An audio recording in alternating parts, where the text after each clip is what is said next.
আগের দিন তোমাদের সাথে শেয়ার করেছিলাম ইলিশ মাছ আর বেগুন দিয়ে একটা পাতলা ঝোল। সেই ভিডিওটাতে কিন্তু তোমরা অনেকই ভালোবাসা দিয়েছো। আগের ভিডিওতে তোমাদের আরেকটা কথাও বলেছিলাম, কি জানি তোমাদের মনে আছে নাকি, তা আমি আবার বলে দিচ্ছি। ইলিশ মাছের মাথাটা তো কালকে ব্যবহার করা হয়নি, তাই জন্য আজকে ইলিশ মাছের মাথাটা দিয়ে একটা দারুণ রেসিপি তোমাদের সাথে শেয়ার করব। সত্যি ইলিশ মাছের মাথা দিয়ে যে এত সুন্দর একটা ঘ্যাট বানানো যায়, আজকে না দেখলে কিন্তু তোমরা বিশ্বাসই করবে না। রান্নাটা একটু হালকা হতে সময় লাগলেও কিন্তু বিশ্বাস করবে না, যখন রান্নাটা হয়ে যাবে এক থালা ভাত কিন্তু নিমেষেই শেষ হয়ে যাবে। তাহলে চলো রান্নাটা কিন্তু শুরু করে ফেলি। রান্নার ভিডিওটা কিন্তু অনেকটা এগিয়ে গেছে।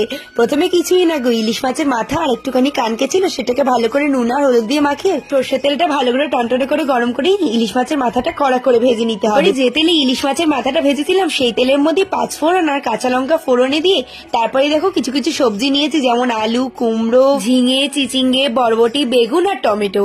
এই কটা সবজি দিয়ে কিন্তু হয়ে যাবে। এইবারে এক একটা করে সবজি ধুয়ে দিয়ে সবজিগুলোকে ভাজতে থাকতে হবে। প্রথমেই দেখো আলুটাকে ভালো করে ধুয়ে ভাজতে বসিয়ে দিয়েছি। এইগুলো তো সবকটাই আস্তে আস্তে হতে সময় লাগবে, তাই জন্য মা একটা একটা করে ধুয়ে বসাচ্ছিল। তারপরেই দেখো ঝিঙে, চিচিঙ্গে, বরবটি এটাকেও ভালো করে ধুয়ে নিল একবারে, তারপর সেটাকেও ভাজতে বসিয়ে দিল। সবজি না একটু মজতে সময় লাগে, তাই জন্য একটা একটা করে ভেজে ভেজে করছিল।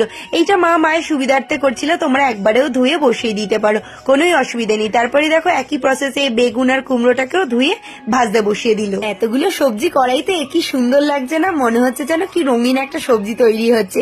তারপরে হালকা নেড়ে নিয়ে একটু টমেটো দিয়ে দিলাম। এখানে আমি একটা টমেটোর ব্যবহার করেছি। ভালো করে টমেটোটাকে দিয়ে নাড়াচাড়া করে নিয়ে একটু ঢাকা চাপা দিয়ে দিতে হবে। ঢাকা চাপা দিলে কি বলতো, সবজি না খুব ভালো মতন মজে যায়। দেখো সবজি তো খুব ভালো মতো মজে গেছে। ঢাকা চাপা খুলে তার মধ্যে নুন আর হলুদ একটু দিয়ে আবার একটু ভালো করে নাড়াচাড়া করে নিতে হবে। যতই গ্যাসের ফ্লেমটা আস্তে করে ঢাকা চাপা দিয়ে কষাতে পারবে, ততই কিন্তু সবজি খুব তাড়াতাড়ি তৈরি হয়ে যাবে। তারপরে দেখো একটা মশলার মিক্স বানিয়ে নিচ্ছি, যার মধ্যে জিরে, ধনে আর একটু আদা বাটা দিয়ে একটু জল দিয়ে ভালো করে গুলে নিয়েছি। এবার সেই মশলাটাকে ভালো করে সবজির মধ্যে ছড়িয়ে দিতে হবে। এইবার এটাকে ভালো করে নাড়াতে থাকতে হবে। গ্যাসের ফ্লেমটা একদম হাইতে করে ভালো করে নাড়াতে নাড়াতে দেখবে যে এই একটুখানি শুকিয়ে এসেছে, তখনই ইলিশ মাছের যে মাথাটা ভাজা করে রেখেছিলাম সেইটাকে ভালো করে একটু খুন্তির সাহায্যে ভেঙে নিতে হবে। একদম ভালো করে চুরচুর করে ভেঙে নিয়ে এবার সেইটাকে সবজির মধ্যে ভালো করে ছড়িয়ে দিতে হবে।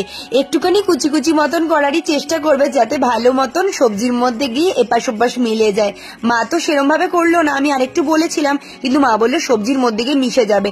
আমি তো আর সেরম জানি না, মা এসব করে করে খুব ভালো করে অভ্যস্ত, তাই জন্য মায়ের কথাটাই শুনে নিলাম। দেখো তো খুব ভালো মতন করে কিন্তু মিশে গেছে। সত্যি এক্সপিরিয়েন্স কিন্তু ভাই ম্যাটার করে। তারপরে দেখো ভালো করে নাড়িয়ে চাড়িয়ে এর মধ্যে শাহি গরম মশলা গুঁড়ো দিয়ে আবার একটুখানি কষিয়ে নেব।